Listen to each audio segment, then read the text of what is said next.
The doctor stopped talking mid-sentence. His eyes stayed on the file, but his grip tightened like it was burning his hands.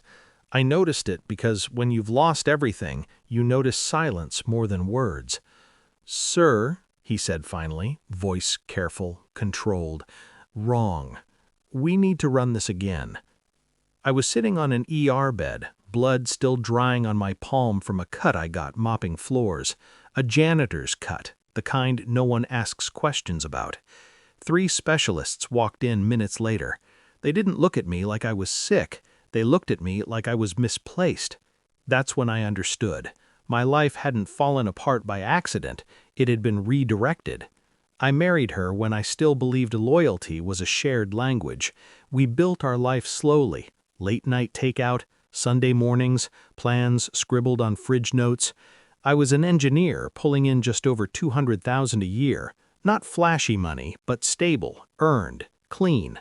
She used to say she loved how grounded I was. She liked that I didn't chase status.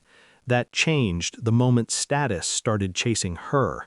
He entered quietly, a donor at her charity event, a man who wore wealth like armor, watches heavier than my car, smiled like he owned rooms before he entered them.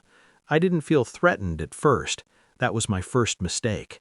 The signs were subtle, too subtle for love.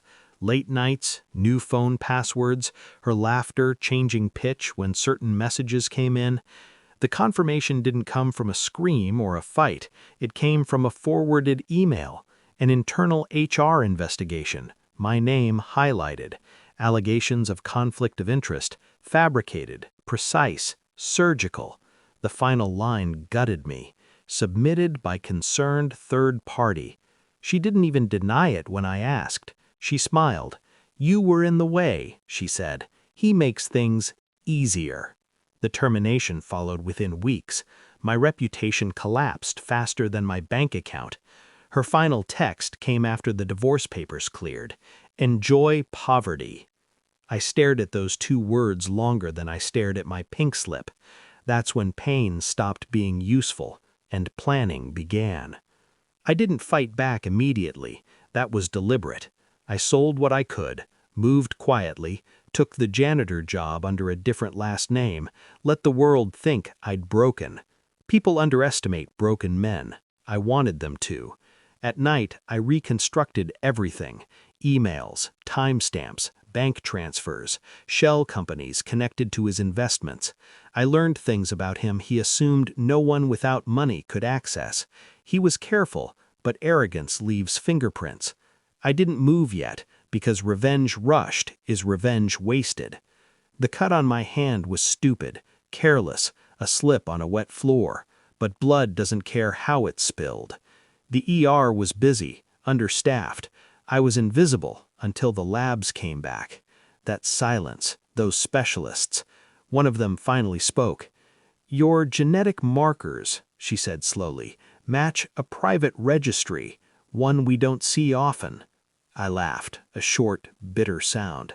"I'm a janitor," I said. "You've got the wrong guy." The doctor shook his head. "No, sir, we finally found the right one." I wasn't just adopted. I was protected. My biological father was part of a lineage that didn't show up on public records. Industrial power, old money, the kind that doesn't advertise. I had been hidden for my own safety after a hostile takeover gone wrong decades earlier.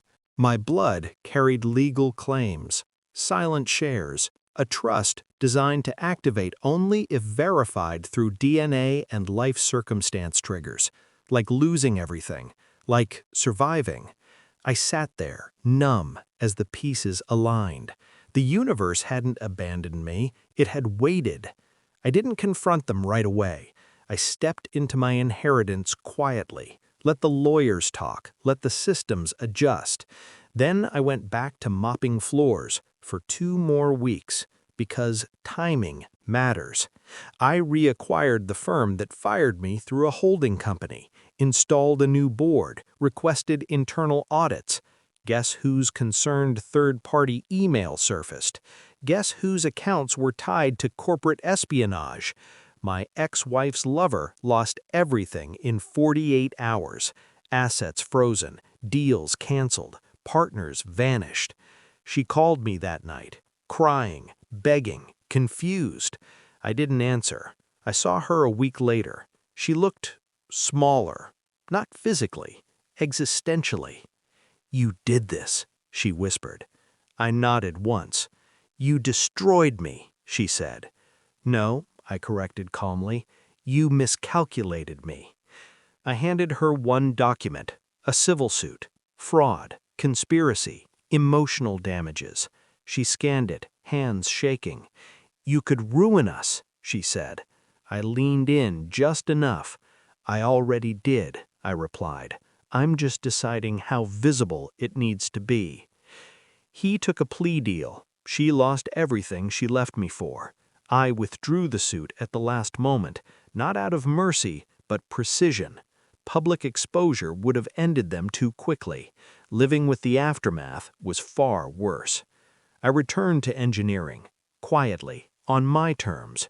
Different name, different scale, different man. I don't miss her. I miss who I was before I trusted without verification. But I don't regret the silence, or the patience, or the way the truth waited until I was ready to carry it. They thought I was finished. They were wrong. I wasn't broken. I was becoming.